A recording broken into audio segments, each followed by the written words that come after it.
Ayan guys, hello, good morning. Bali, umpisahan na natin. So, ngayon nasa hospital tayo for body massage, shoulder massage. So, kasi masakit yung mga natin dito. Mga balikat, tapos yung mga likod. So, masahin natin sa machine. Although, tutulong din naman yung guy, didinan niya, tsaka imamassage niya. Pero, hindi pang matagalang oras. Minutes lang din. So, ito, uunahin nila muna yung heat pack. So, may dalawang heat pack dyan na dinaganan ko. Yung heat pack dyan, nakatutok sa shoulder and then dun sa waist para mainitan yung mga muscle dyan to ease the pain, and then after that sa kanila anuhin ng machine. So hihiga ka dyan hanggang sa mawala yung init ng heat pack. So yan, may towel kasi pag mainit masyado parang feeling mo napaso na yung skin mo. So didiinan mo lang yan, tapos ikaw na lang din bahala doon sa kung saan mo ilagay yung masakit na parte ng iyong katawan, doon mo ilagay. Kaya habang inaantay ko na lalamig yung pack, muna nagmamassage, tinataas-taas ko muna yung katawan ko dyan. So yan, abutin yan siguro ng mga 30 minutes ganyan. Tapos pupunta yung guy. Yan, so tapos na siya. Nung tapos na siya, pumunta yung guy. Hindi, pinagtaob ako. So minasahin na yung shoulder ko, and then yung dito sa may leeg. Tapos sa kanya nilagyan yan ng bilog-bilog na may karayom connected sa machine. So siya yung magtutusok. Ito pang painit yan ng ilaw yan. Kaya nagkukulay pink, kasi kulay pink yung Ito naman yung machine. Itong kwarto kasi na to, good for 2 sana. Kaya nang walang masyadong tao, kaya nakapasok yung ate ko. Nag-video na rin kami to show you guys kung ano naman ang style nila dito. Kuno, machine. So, andyan na yung pampaliit ng pwede na lang iliitan yung lakas niya. Kung masyadong mabilis, masyadong madiin, o hindi kaya ng katawan. Yan, so nakatutok yung ilaw habang pinapainit niya yung likod. Yan, bulichiri ang tawag nila yan dito. Bulichiri pag Korean. So papatungan yan ng machine ng karayom. Sinisipsip ng karayom, tinutusok niya, tapos sinisipsip din yung bilog-bilog yung sa skin. So yan, pinapakita sa inyo kung paano pag nagalaw yung likod ko. Yan yung bilog-bilog, may karayom siya dyan. So tinutusok na yung likod para maging ganda yung pagdaloy ng dugo, lalo na sa mga high blood. Maganda ang pagdaloy ng dugo, tapos matanggal yung mga lamig sa katawan, kasi karamihan yan ang masakit, lalo na dito pag laging trabaho na frozen siya, tapos hindi masyadong pinapawisan. Kung nasa loob ka lang ng factory, unless na kung yung trabaho mo, at saka summer, madali lang din naman pawisan, kunting galaw lang din. Pero pag ganitong winter, bihira, kung hindi mo talaga sadyain na maglakad, hindi mo sadyain na exercise, mahirap pawisan. Kaya yung iba dito, dahil nilalamig, nagraramyun na lang noodles na maanghang para mainitan yung katawan, tas papawisan, tagatak ang pawis. Unlike sa Philippines na mainit, kaya ubod tayo ng vitamin D. Dito uso ang kulang sa vitamin D, kaya may 3 months na injection, hindi kaya per month na umiinom ng gamot, pwede ring 1 year, ganyan. Kasi pampalakas ng mga buto-buto kapag sagana ka sa vitamin D, ganun. Tsaka syempre pag tumatanda na, marami na rin nararamdaman, sakit sa kasukasuhan, yan, ramdam na lahat. Kaya dahil walang tagahilot, punta na lang tayo dyan sa hospital para hilutin ng makina, o di kaya sipsipin ng pag tinutusok kasi yan, parang magandang pagdaloy ng dugo, so medyo okay din yung pakiramdam mo kaysa hindi na ganyan. Yan, nakakatulong din yung karayon dyan, tsaka yung init ng heat pack, tapos init ng yung nakalagay kasi dyan na yan, tinutusok niya, tapos sinisip-sip niya, tapos niluluwagan din niya. Kaya humihigpit yung bilog na yan, humihigpit, tapos luluwang, humihigpit, luluwang. Kaya kusang nagalaw yan, nakaset yan doon sa na kulay kanina, kaya yung kulay pink siya na palang kulay red. Binaling kasi ng ate ko yung ilaw, kaya hindi, iba na yung ngayon, diretso skin na. Pag may kasi may damit, tapos ganyan na nakalagay, lalagyan na parang hindi maganda. Mas maganda yung kapit niya, kasi syempre siya, goma yan goma.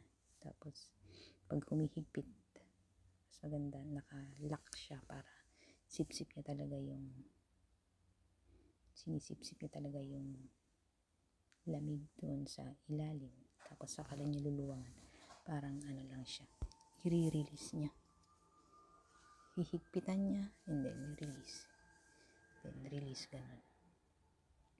Maganda rin kasi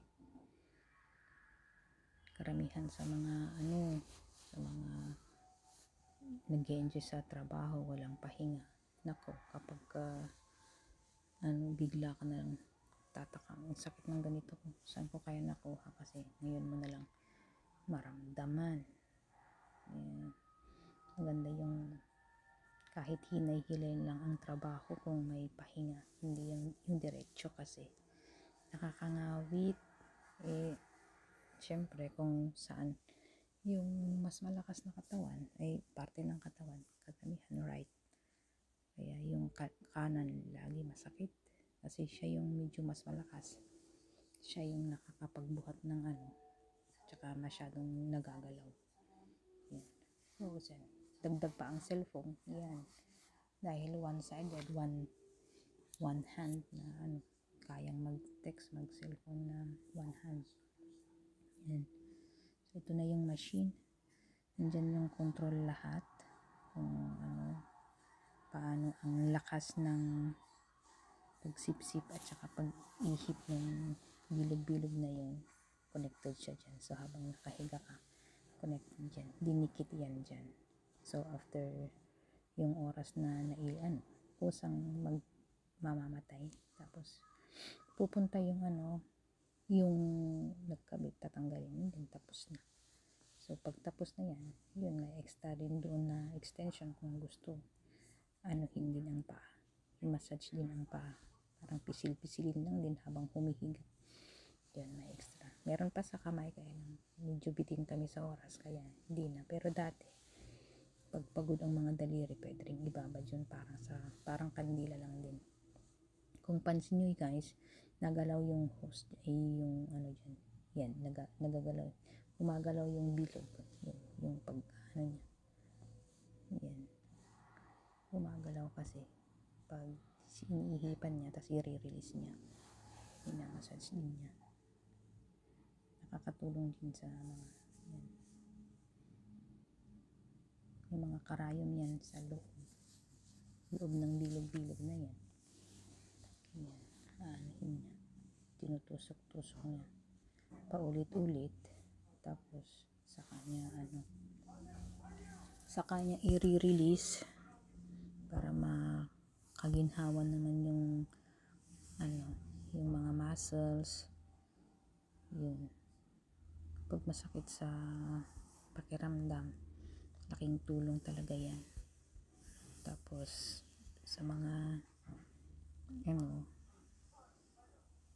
na frozen ang mga shoulders nila, ayan, pupunta sila dyan, dagdag yung pang nila pag pupunta sila ng sauna para papawisan. Kaya lang nakakaano rin ng hininga yun, kasi pag hindi sanay sa mainit, parang nauuhaw na hindi kaya. Ito naman, pag maganda ang na ini-enjoy mo, makakatulog ko lang din. Pero syempre hindi ako natulog kasi nagbibideo. Pwede rin naman kung gusto, kunting idlip. So tapos na siya, pumunta na kami doon sa may paa. Mahabang mahabang parang bota, so ilalagay yung paa, so binibidyo ko kasi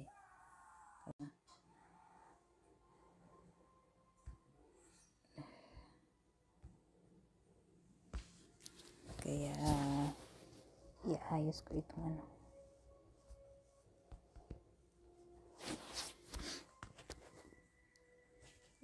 iyan, hindi ko iyan ilalagay sa paa.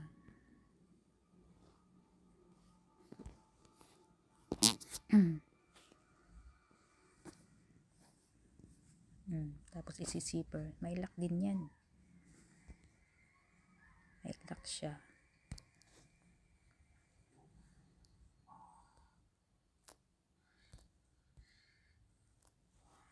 So pag yan, hihigpitan niya yung muscle, tapos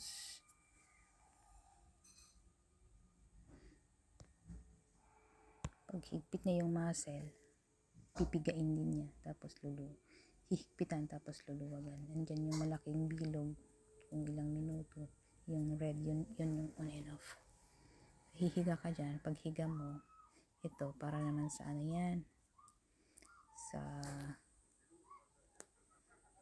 likod. Kapag kahiga ka, parang merong bilog na kahoy na parang binabatukan ka sa likod. Nahihilot mula sa paa, pataas hanggang sa balikat, parang pinapalo niya. Nakakaginhawa ka rin naman ng kunting kaginhawahan. Free na lang din itong mga to, parang karagdagan dun sa pag-massage ng likod. Kung sa may gusto, yung mga ayaw, lalo na pag market day, yung mga tatanda, gusto na rin nilang umuwi agad, tapos market na sila, umuwi sila agad, kaya hindi na sila nag-aano yan.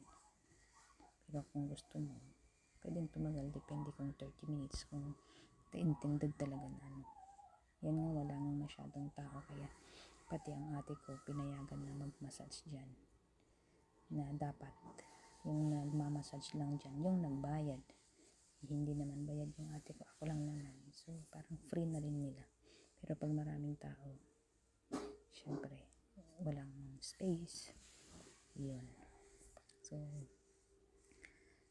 pag tumigil na yan, tapos na rin yung minutes, kung saan na siyang hihinto, tapos tatanggalin yung paa, tapos matatanggal na rin yung lamig dyan, lulubo yan, tapos pinipiga niya yung mga muscle sa paa hanggang sa may legs. So yan, pinipicturean ko sarili ko habang nakahiga ako Tsaka, you can imagine kung paano ang ano. Pero I think sa ibang bansa uso na rin siguro itong mga to, hindi lang sa Korea. Very hardworking kasi ang mga Koreans, hanggat kaya pa sige. Kaya karamihan pag tumatanda na, dami ng nakararamdaman, kaya no choice kundi pupunta dyan at magpahilot, bulichiryo ang tawag nila dyan, bulichiryo ay sa pagpunta sa ganyan. So pag nagpabulichiryo, dagdag na rin mga yan kung gusto, pero yung ayaw, let it be, ganyan, uuwi na sila. Pero ako, dahil naranasan ko noon, tsaka may time naman, gusto ko rin paranas sa ate ko, kaya sinulit na namin. Kaya hindi rin lang naman basta-basta yung halagang 280 pesos para sa massage na yan. Kaya hanggat may free, sulitin na para medyo naalog-alog pa yung mga ugat-ugat, mga dugo-dugo natin. Yan. So, enjoy lang natin ang buhay. So, ganyan. So, pagkatapos ko, dahil nauna akong nag-start, so, puntahan ko rin ang ate ko yun. Tapos na ako, tatanggalin ko na yung lock niya. Baba ko na rin yung zipper para tanggal ko yung paa ko. Tapos puntahan ko ang ate ko doon para pakita ko rin sa inyo yung itsura niya. Yan. So, yan. Puntahan ko siya doon sa kabilang doon sa kabilang bed. Yan. So, ini-enjoy din niya. Tapos may jacket kami tinanggal namin para mas yan yung may kunting oras pa sa kanya para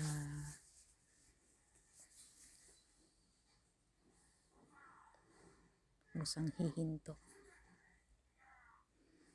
Yan. Yun.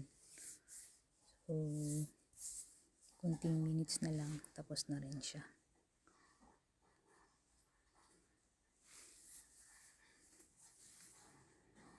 Yan, parang ang haba. Parang long boots. Yan, tapos na siya guys, tatanggalin na siya. Bababa niya yung zipper, and then that's the end. Thank you for watching guys. I hope you like also our video for today. Thank you for watching. Please like and subscribe. God bless you all.